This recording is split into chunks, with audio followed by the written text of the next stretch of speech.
thank you so much for watching. I am IJAPARI Gang, the mom on point. I'm an author, a public speaker, a writer, and an online business coach. I help people to convert their knowledge into profitable business on the internet. So if you want to take your business to the next level, don't forget to click the subscribe button and hit the bell sign so that you get latest notification on our video, be it on entrepreneurship, online business, self-publishing, graphic design, and how to make liquid soap, how to make detergent, how to make bar soap, how to make hand sanitizer, face masks, and so on and so forth. But today this video is inspired by one of my comment readers, one of my subscriber, and the name is Manti.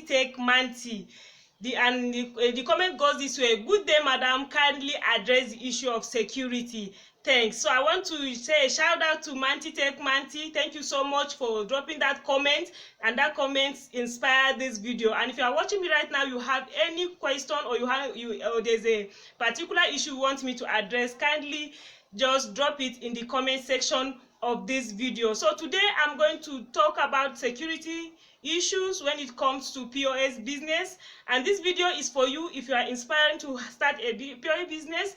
This video is for you if you are running a POS business, and this video is for you if you used to go to POS stand to make transaction. So the first issue I will talk about is for those that are about the security issue about the fraudsters, those that used to go to POS stand to fraud all these POS business owners. I was once a victim, and I know how painful it can be. I remember I cried for 3 whole days, but at the end of the day, life goes on, and I am better, I'm back, and I'm stronger with different outlets. So today I want to talk about the fraudsters. The first thing you should note, there's a way they behave, there's a way they look, there's a way they act. So I want to share with you tips so that you'll be able to take care of your things and your properties. So the first thing you look out for is that they are always in a hurry. That's first thing. You see them on a bike. They will come on a bike, the bike will be waiting for them. Meanwhile, they are flaunting their car keys. You see them flaunting their car keys, flaunting their big phones, looking so cute and neat. They will always want to share an emotional story attached to the reason behind their hurriness, so that you kind of connect with them and pity them to give them money as soon as possible. The third thing you should also watch out for is that they'll come with a card, but they'll always suggest transfer. Like maybe they come, they want to transfer, they will say, madam, please, I want to make a transfer. Do you have money? Or I want to withdraw with their card. Before they know, oh, I carried the wrong card. Please, do you accept transfer? Or my card has expired. I forgot my card does expire today.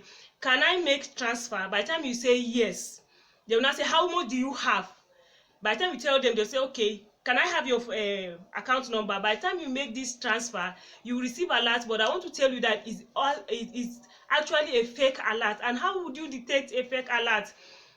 Let's say, for instance, you have 20,000 naira in your bank account. You have 20,000 naira in your bank account. By the time they transfer this money, you will receive alert, but you will only receive the exact amount they sent. Your balance will not show up. Like maybe if they transfer 100,000 naira, your balance will not show that it's 120. It will only show that it is 100,000 naira that they sent to you. So that is a way to detect that is a fake alert. So how do you now tackle this issue? The first thing I do is that no matter who you are, I don't accept transfer, except if you are a close friend or a neighbor around me in my business place that I know. Another thing I do again, if I must accept transfer, no matter how many alerts I receive, I don't. If you ask me, madam, have you received alert? I will say no. I will always log into my app to ensure that that money have dropped, because if that money did not drop, that means it's a fake alert. So that is how you will be able to know that these people are fake. So the second issue I want to talk about when it comes to security is for you as a business owner, as a POS business owner. Please try as much as you can to make sure that where you are using is conducive enough so that you always close your door. If you are using container and the place is hot, you can use plywood or ceiling, and if you can't afford ceiling for now, you can use carton so that it will be conducive, and you should always close your doors. Then the second thing is when you are transporting yourself back home, don't use the same route. If you are using bike, don't always come down in front of your gate, in front of your door. Always change. Maybe you drop in the 2 or 3 houses before your house, and by the time you are dropping, say drop me here, let me enter and greet my sister, so that they will not know that that is where you are going to. Even the bike people, it's not all of them that you can trust, so you should always change route and don't come down in front of your house. Another thing again, if you are saving your money in the house, keep it in unexpected places.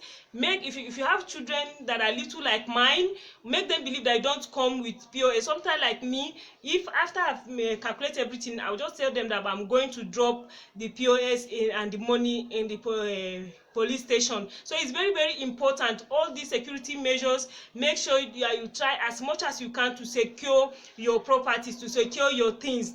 Don't follow the same route. Don't follow the same route. It's very, very important, so that in your business place, people will not know where you are staying, and even if they know, make them believe that you are not coming with those things. Another thing again I want to talk about is a issue of error dispense form. Please update yourself. Like as it is now, now that there is lockdown, there are some banks that they have error dispense form online. Like me, I know for sure of GT, so always know the requirements of a specific particular bank, so that in case there is any issue of error dispense form, you should be able to tackle the ones you can do. So the third issue I want to talk about is you as person that is coming to withdraw money from the POS. I see a lot of people make that mistake. Madam, I want to withdraw just 1.5. It doesn't matter even if it is only 1.5 you want to withdraw. That is your money. Be proud of yourself. That's one. Secondly, if you enter and just say, sir, put your pin, they will now say it's just 400 in 4 places, or 2345. You understand? It's not right. Don't ever disclose your pin. Your pin is your security. It is for you alone. It's not all about the person that is doing that transaction with you. It's not all about the POS owner. It's about other people that might be passing by that will hear what your pin is. So please try as much as you can to keep your pin to yourself. And then thirdly again, for if you are transacting and you always have this error dispense form, the error dispense issues, please, if you are using an updated POS, most POS now has hotspot, so try using hotspot, because with hotspot you will be able to monitor the signal strength of your POS to be able to know when to send that password, or when to click send or enter that pin, so that you minimize the rate at which you will be having issues and having error dispense form on your POS, because that is not a good business. It makes people not to come to patronize you. So please, I hope that you find this video helpful. I hope that you are getting the tips. I hope the reason why you are watching this video, you are getting it. Please, at any point in time, if you find any of my tips helpful, don't forget to give me a like. If you have any question, don't forget to ask in the comment section of this video. And again, I see a lot of mistakes that some people do when it's error dispense form.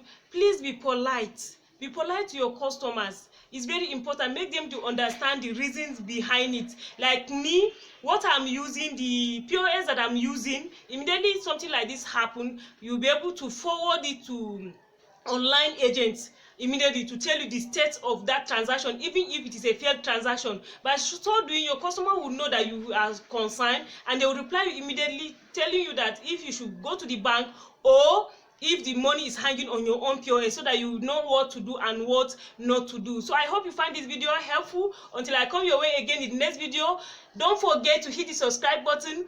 Don't forget to click the bell sign so that you get latest notification on our video. And again, in the description of this video, if you are watching this video for the first time, in the description of this video, I'm going to drop a link to a video on how to start POS business in Nigeria, how to manage POS business in Nigeria, how to get a free POS here in Nigeria. And again, in the description of this video, I'm going to drop links to all my social media handle, including WhatsApp, where you can chat me up and talk to me one-on-one. I hope you find this video helpful. Until I come your way again in the next video, do have a wonderful day. Bye.